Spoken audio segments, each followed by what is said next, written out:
Okay, welcome to another episode of The Kitchen Table, our Lake Avenue Church podcast. Kitchen Table meaning the place, a safe space actually, where we can have conversation as a family, people of different background, different ethnicity, different makeup, but one vision and passion for Jesus and his church. And I have two interesting guests, and I had the privilege to have acquaintance with them. Both of them in a Bible study group. We used to be together, a Genesis class, actually, one of the classes here. And Ray Thompson, who's sitting next to me, and he has the best job, my dream job.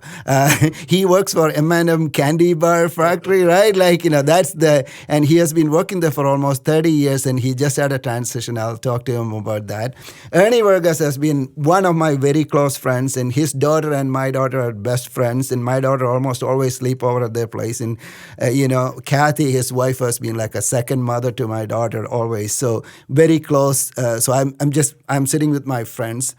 And funny story. So Ernie actually, I don't know how many years ago, 3 or 4 years ago, came to me and invited me for a special kind of sleepover. so he said, hey, Ray Thompson and Alan Yamada and some of us guys, we have a ministry called Malachi Dads, and we are going to Angola prison, and we are going to have a sleepover in the old death row of the Angola prison. And you want to come over? I said, sure, why not? I'll come. And then I Googled what exactly it meant, because I just wanted to go and hang out with these guys, and I'll go anywhere. That's what I thought. But Angola is, if I am right, which is the largest maximum security prison in the U.S. Yes. Wow, there are so many things about that prison. I said, there is no way I can go there. I chickened out.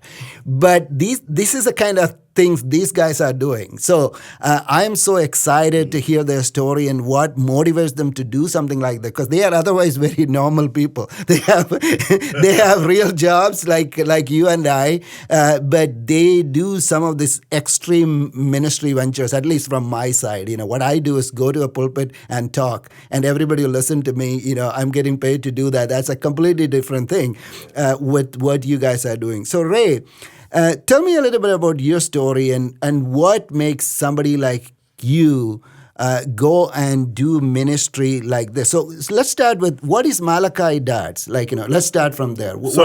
So Malachi Dads, it originated at Angola State Prison in Louisiana. The average sentence down there is 93 years. The average sentence is 93 years.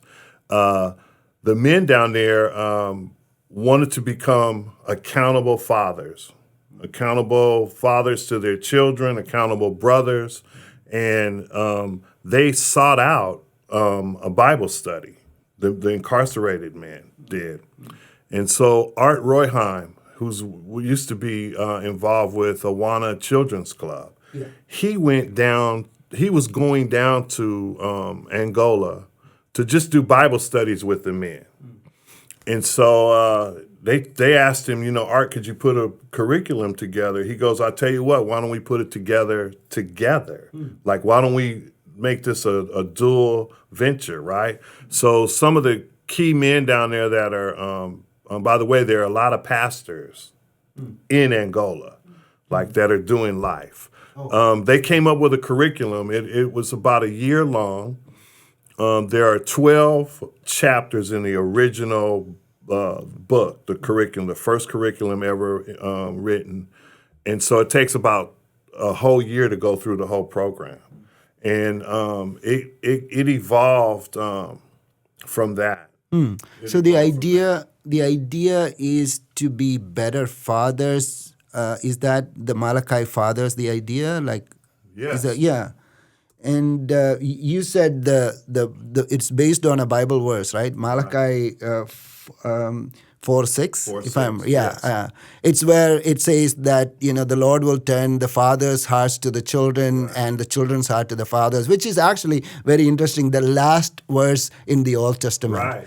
and the Old Testament stops with that, and then you read the story of Jesus Christ. Right. So it's a very interesting verse, and I love the idea of the Malachi Dad based on that verse, Yeah. which is kind of the turning point of the whole Bible Right. itself, right? Right. So, starting with you, Ray, I'll come to you, Ernie, in a minute. So, how did you get involved in something like this? So I used to be involved with a Bible study here on Sunday school with Larry Harder. It was Discovery One, and Larry had a group of men that were in a halfway house that came to Sunday school here on Sundays, and Leo Hurtado was one of those men, and so Leo and I. We built a relationship, pretty strong relationship, and we got involved with a lot of community-based programs. Like he was in charge of the community meal here for a while. Oh, okay. Just different things that we got But together. now Larry Harter is in charge of that. I mean, he's part of that program, I guess, the community meal. Yeah, he's part of that. Yeah. Okay. So anyway, Leo saw me one Sunday. He goes, "Hey Ray, I need you to do something for me," and I'm like, "Okay." He goes, I need you to check out a ministry for me, and I need a colored copy of your driver's license. So I'm like, all right. So I went and got a colored copy, gave it to him, and then about a week and a half later, he goes, all right, Ray. He gives me the not the syllabus, but all the lessons, the Malachi lessons, all 12 of them in a folder. And he goes, I want you to take this home and read through it, but next Saturday, I need you to go out to Wayside Honor Ranch by Magic Mountain, and you're gonna look for some guys in the parking lot. I'm like, well, how will I know? He goes, there's a bunch of white guys in the parking lot in a big circle. You'll know them when you see them. Yeah. So I go, okay. So I go out there and I'm Ray Thompson. All right, Ray, come on, let's go in. So that's how I got involved. I was going on a reconnaissance mission for Leo, I thought. Yeah. And I was to come back and report to Leo my findings. Yeah, what you thought. That's what I thought. And so I've been on this reconnaissance mission for 10 years now. Yeah. So you got involved right from there, right? Yeah. Yeah, and what about you, Ernie? Like, I know you are. Ernie is into real estate mostly, but he does multiple businesses. Very busy man. Even in the middle of this, he also makes time for people to do practical, including me. That's another story, another time. But so, Ernie, how do you even have time for something like that? And what really motivates you to do something? Well, I think that. It's not something that you necessarily seek out, right? I think that when you feel like the Lord is calling you into some type of ministry or opportunity to grow by being part of a community, I don't think that prison ministry is whatever and anybody really thinks or points to, right? But I can tell you that I have had that in my heart. Since I was growing up, to be in an environment where there's an opportunity to really share the good news with men, right? So, I could tell you a little bit about my background. Please, yeah. So I grew up with a single mother, so I never had a father at home, and I did, however, have the opportunity to be picked up by a local community pastor. And his mission was just going door to door, knocking on doors and asking people if they, if they knew Jesus. And, that invitation led to, being part of his ministry and growing up in there. And so I feel blessed, that the Lord kind of picked me and chose me to be saved. But unfortunately, the majority of my peers and friends that I grew up with didn't have that, right? And so, a lot of my friends, they ended up doing life sentences, and a lot of them are honestly, dead. I grew up going to funerals, all through school. I grew up hugging my friends' mothers, almost holding them from throwing themselves into the burial. And those things kind of stick with you. And I always ask myself, why is that? I mean, like, you have a group of kids here that, excelled in school and did well. And you have a group of kids here that, just didn't, right? We went, and it's not like one is less smart than the other, right? I think we all have an equal talent. And so, but since at a young age, that was really impressed in my heart. And I know that part of it is the environment, right? What is part of our surrounding and what we see every day, and the other part is really having somebody speak God's wisdom and love into your heart, right? And I had that at least, and that was great. So fast forward to when I met Ray, and he told me about this opportunity.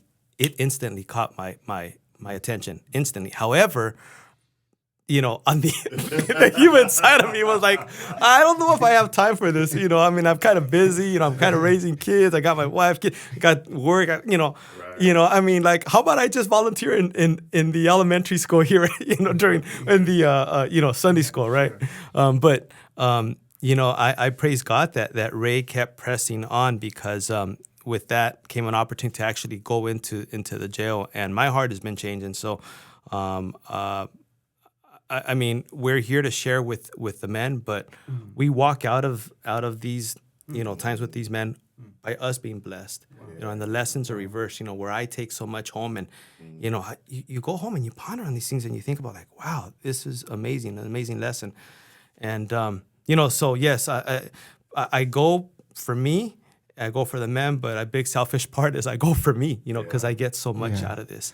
That's so meaningful to hear, because as you know, in the Bible, Matthew chapter 25, where Jesus says, when I was hungry, you gave me to eat. When I was thirsty, you gave me to drink. When I was naked, you clothed me.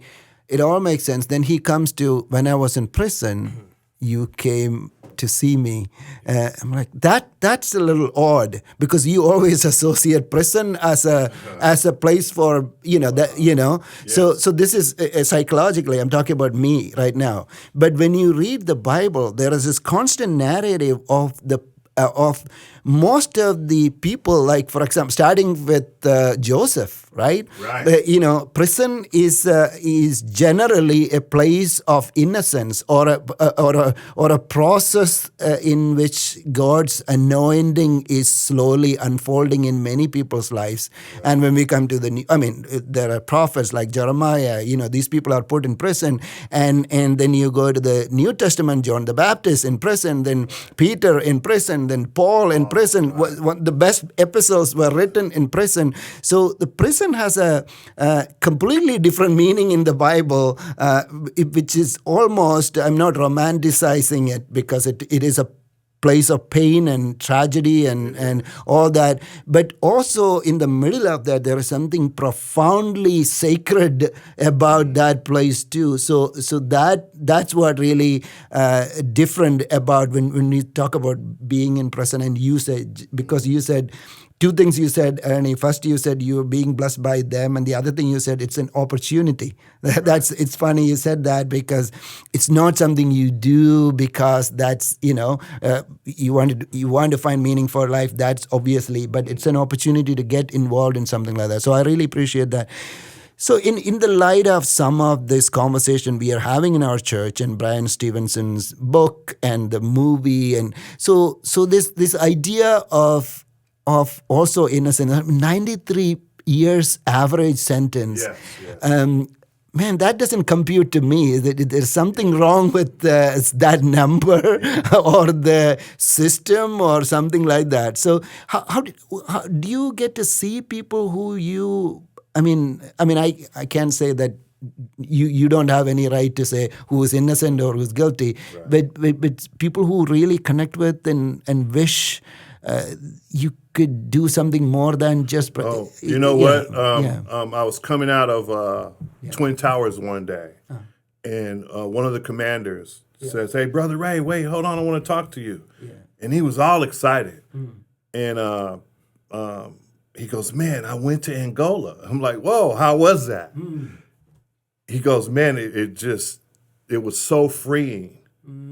And his wife is a deputy for the Los Angeles County Sheriff's Department as well. So he says he goes, they park right out front of Twin Towers. So come on, I'll give you a ride to the parking lot. So I get in his car, and it's a whole hour later. We're in front of my car in the parking lot. And he's just pouring his heart out to me. And he goes, I got in a big fight with my wife because I told her that most of those men in Angola would not be in jail, would not be in prison if they were imprisoned in California. They would be out. They wouldn't be locked up right now. So to answer your, that's coming from a commander who's in charge of one of the biggest prison systems in America, the Los Angeles County, the jail system rather. Yeah. But there are a lot of people that shouldn't be locked up. But that opens up a whole nother can of worms, right? Yeah. So you talk about men that maybe need to be in programs. Yeah. Like there's some when we go on some floors we go on that we've been on, and Ernie can attest to the fact that we've gone on floors where it's a medical floor. We might have a group of 10, 15 guys, and maybe 14 of them are okay, like they're here, they're in the moment, they're present, and one guy might start talking to somebody in the air, like just out there, right? And you look at these guys, and there's ways to control that, like we get the deputy to come get the guy, or if we can't calm him down or whatever. But it's evident to me that a lot of these guys don't need to be in jail; they need to be in some kind of a program. Not a mental institution, but somewhere where they can get the proper care. And being locked up in a jail is not it. It's not. They don't need to. But then that then opens up a can of worms about well, who's going to pay for that? And being taxed. I don't want my tax dollars going to another program and all that kind of stuff. But to answer your question, yes, there are people that are incarcerated, and they shouldn't be. Yeah. And I've had some of the guys tell me, like, well, we'll just be talking like before all the guys get out, because there's different pods that our men come from when we go onto the floor. And so we set up our chairs, and if we're going to show a movie, we set up the TV or whatever. So we're just talking to the guys. I had a couple of guys tell me, I'll just say, hey, so how's your case going? Yeah, well, it's all right. They gave me a deal. And I'm like, well, what does that look like? Well, the deal is if you say you did this. Yeah. And I go, so it's something you didn't do, but you're going to say you did it. Yeah. So if I do that, they'll reduce my time. And I'm like, man, I'm not that guy. Wow. Then I was walking out one day and I go, you know what? Maybe I would be that guy that says, yes, I'll say I did this if you lower my sentence. Yeah. What? That's crazy. Like if I'm gonna be locked up, it's gonna be for something I did. Yeah. Right? And then I'm just going to go to court for, I'm not going to, if Ernie did something bad, I'm not going to say I did it so you can reduce I'm not doing that. Yeah, it's a deal-making kind of thing. And one other thing, and Ray is also a member of our ministry council, and I really appreciate the ministry council, and particularly I think it's the Racial Reconciliation Committee championed this cause of incarceration, some of the workshops you did with Dominic Gilead. I guess I'm pronouncing his name right. Dominic. And for me, I don't know anything about it, but I thought it was very informative. Like that seminar, I attended some of the information I got. So what can we do as a church? And obviously, not getting involved too much into the political spectrum of things, and some of the suggestions he made makes very sense and practical in so many ways. So what do you think, particularly in the context of Lake Avenue, if you are so let me start with Ernie because absolutely. you're a ministry council member. You can hypothetically, Ernie, you are the decision maker, and you are given the the mantle to do whatever you want to do, particularly concerning this. What would be one practical step, the first step per se, we can take as a church? First step that we can take as a church to, I'm not familiar with the movie, so. Just Mercy? Yeah, I have not seen You it. haven't seen Just haven't Mercy? seen it, Very powerful. Yeah. I know. Very powerful. Yeah. And also, We have been true- talking about the movie Just Mercy in this church for True justice is pretty awesome as well. I've got to watch it. Just No, for sure. joking. I've got to watch it. Yeah. No, it is. I'm not critiquing it as a movie. It was a cause-based movie, and I really understand the cause behind it. Yeah. Okay. But yeah, sorry, I was just joking. Yeah, no problem at all. But Yeah. so I mean, just as a solution to, I guess, incarceration, is that what you mean? Yeah, I mean, I think, I'm a student every day, and so I think that sometimes we kind of bring our own experiences, right? Our upbringing, things that we saw, how we've lived life, and what we have seen to the table. So, I, of course, that's part of it. The other part is I try to really be a listener to what other people's viewpoints are, so that I'm not just one-sided, right? That's really important. But I would say at the core of it is exactly what this ministry is doing. Is at the core of it is getting to the Father. I think that we have a big fatherless thing going on in America, right? It is very, and there's a lot of things that are rooted there. I know because I lived it, right? And I see it, and I saw it among my friends that the culture today, it is very easy to go out and live this, life where you can go out with multiple women, have children, and not really care about fathering them. And then that itself has a domino effect. That child grows up without a father, and even more important, without a godly father, right? Without godly instructions.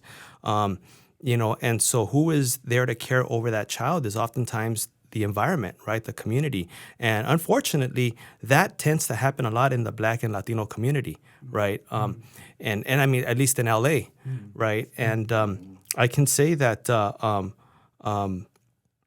that would be one of the problems to attack is the lack of fatherness, and then godly fathering. Now, the prison ministry work that we get to do allows us to teach these men a couple of things. One is to surrender their life to Christ. I think that's where it starts.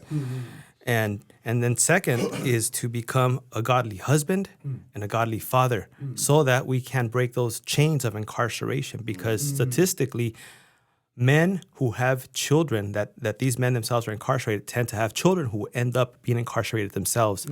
So if we can break that chain, then I think that's where it starts. Wow. Yeah, that is very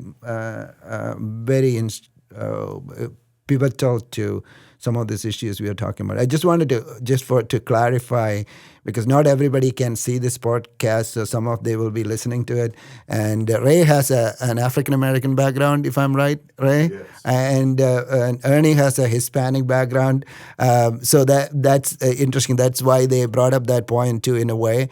Not to open another can of worms, Rays, but do you think there is a disproportionate number of Black, Hispanic people in prison? Then we don't want to go into the details of why, but is that something you observe in this kind of absolutely. Yeah, to answer your question, how do we combat racial? And how do we get to racial reconciliation? So I kind of see it a little differently. I agree with Ernie. We need to point people's hearts to God, and the way I see it is this way. You can't preach Jesus and say, oh, I hate Black people and I hate Mexicans. Like you can't do that.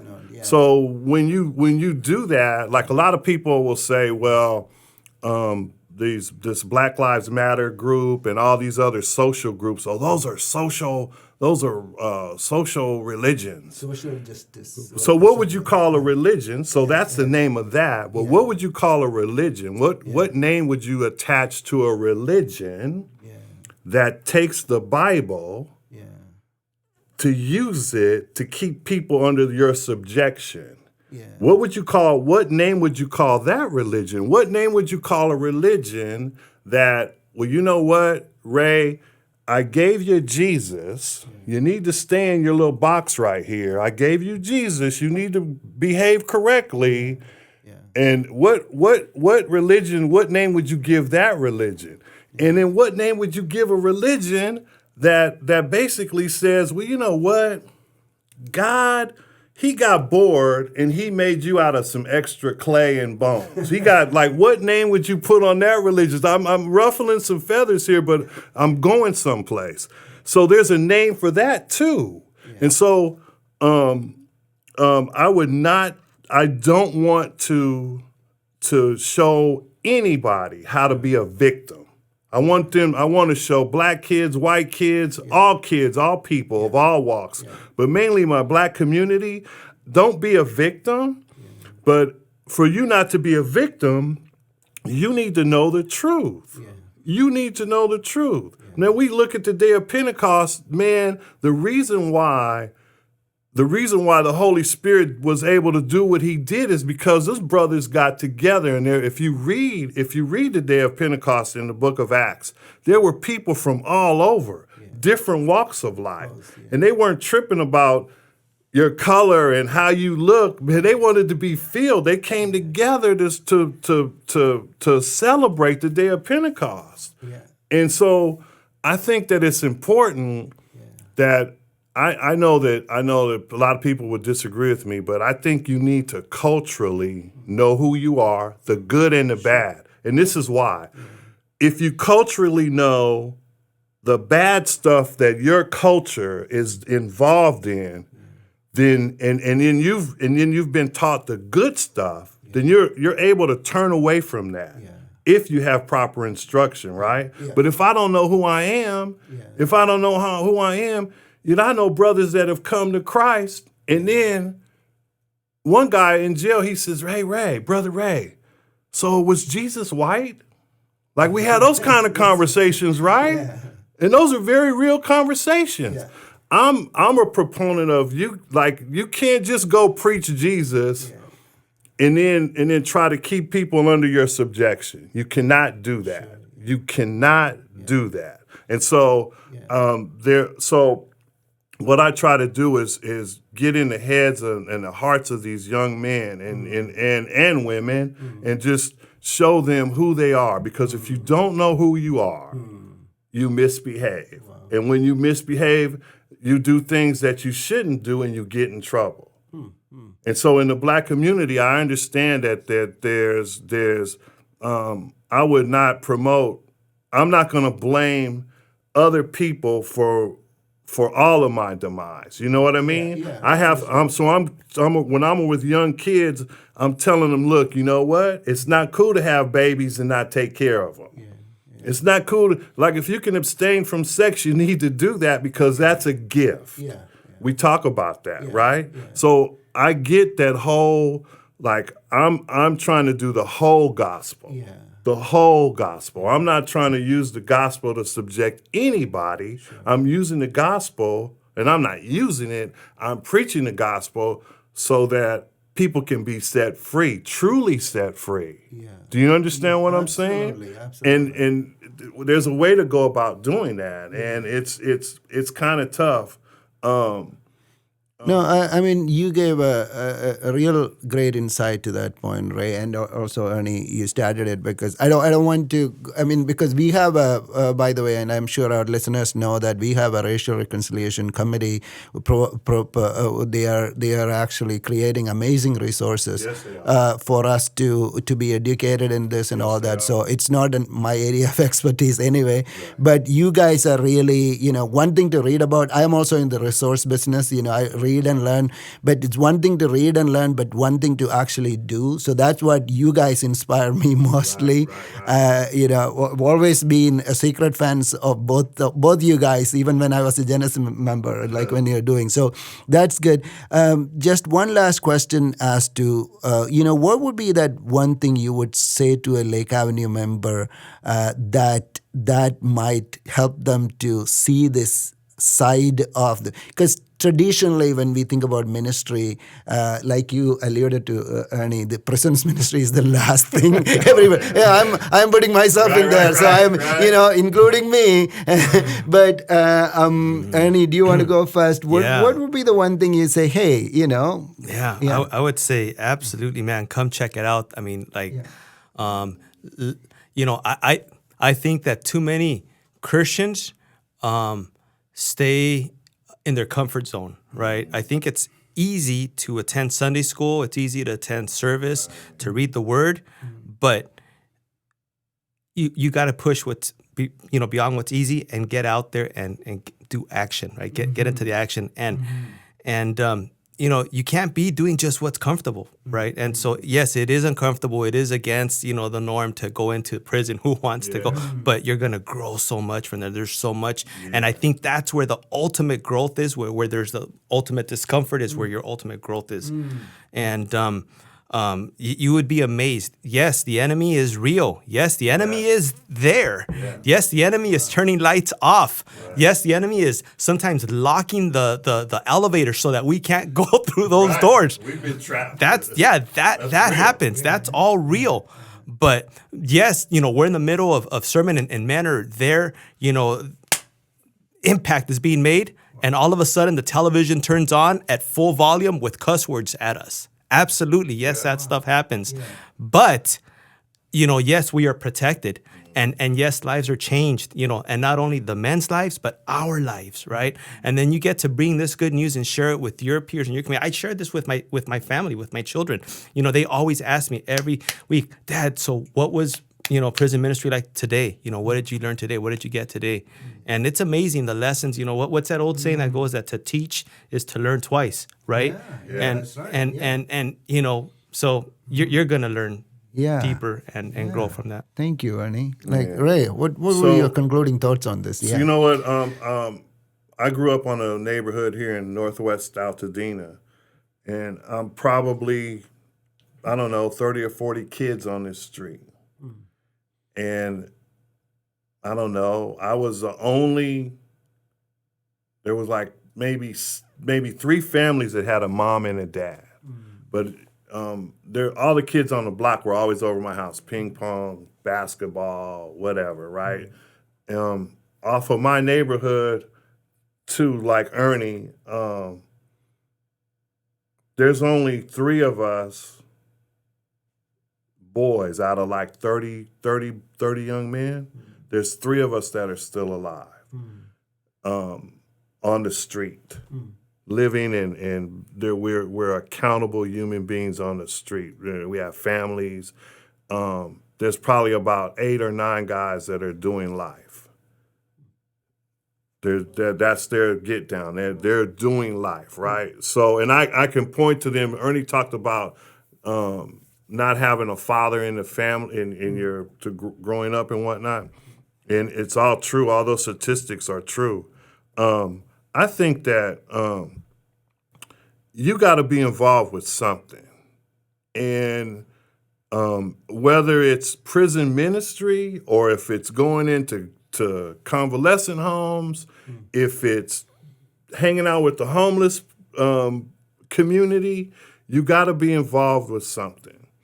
And it's one thing that I would say is that for anybody to come at least check out our ministry one time. Come in with us one time. A lot of the pastors here at Lake Avenue have gone in. Pastor Annie has gone in. Janine has gone in. Myra, Chuck Hunt, Jeff, Scott. There's a whole Dwayne and Jeremy went in, and Jeff Leo went in. There's everybody, all the pastors who have gone in. because I usually take a team in once a month from Lake, just pastors, and just from their one experience coming into Men's Central Jail with me, has added value to their lives. At least that's what they've told me. Yeah. You know what? To you guys is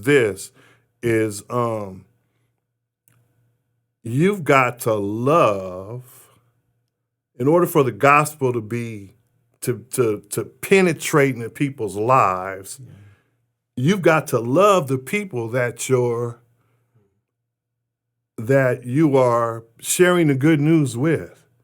You can't. Where in the gospel, where in the New Testament does it say that, man, you preach Jesus but hate people? You can't do it. It doesn't work that way, right? You got to love on the people, right? Just like Jesus, he cried, "Oh Jerusalem, oh Jerusalem," and Jerusalem was going to kill him. Yeah. He lamented over Jerusalem, like how I wanted to bring you unto myself, but and yet they were going to kill him. We gotta love people that we share the gospel with. Yeah. So I think that the prison ministry is therapeutic. My wife will tell you that. Yes. I'm sure Ernie's wife will tell you it's therapeutic for him. Yes. There have been times where I haven't been able to go. Maybe there's a lockdown or whatever, we can't get in. And my wife will get up on a Saturday morning and say, "So you're gonna go to jail today, right?" Like it does something. It's like medicine, right? So I would encourage anybody to get involved. Wow, I'm so blessed by this conversation, both Ray and Ernie. And this is not only just about the prison ministry you are doing and the influence that you're making in this life one at a time, but also the sort of admonition to be a better father myself, because in some ways, in Malachi Dads, what a great concept that itself, right? Yes. So I really appreciate you spending time with us, and I really encourage our audience to check out more resources. And as I said, Dominic Liard's the seminar he did, some of the resources are available online. Yes. Great, very informative. And one of the concepts he was talking about is the restorative justice system, which is very interesting. I'm not going to go into that right now because our time is over. But it has a Christian tone to it as opposed to maybe a punitive system to a restorative. Anything we do is a restorative or a redemptive way. So thank you again. I'm going to close by reading that Malachi chapter 4:6, and like being a pastor ending a sermon, that would be a good one. So this is for everybody. Malachi chapter 4 verse 6. This is the last verse of the Old Testament, and then you hear Jesus' story right after this. He will restore the hearts of the fathers to their children, and the hearts of the children to their fathers, so that I will not come and smite the land with a curse. To avoid the curse, this restoration between fathers and children's heart.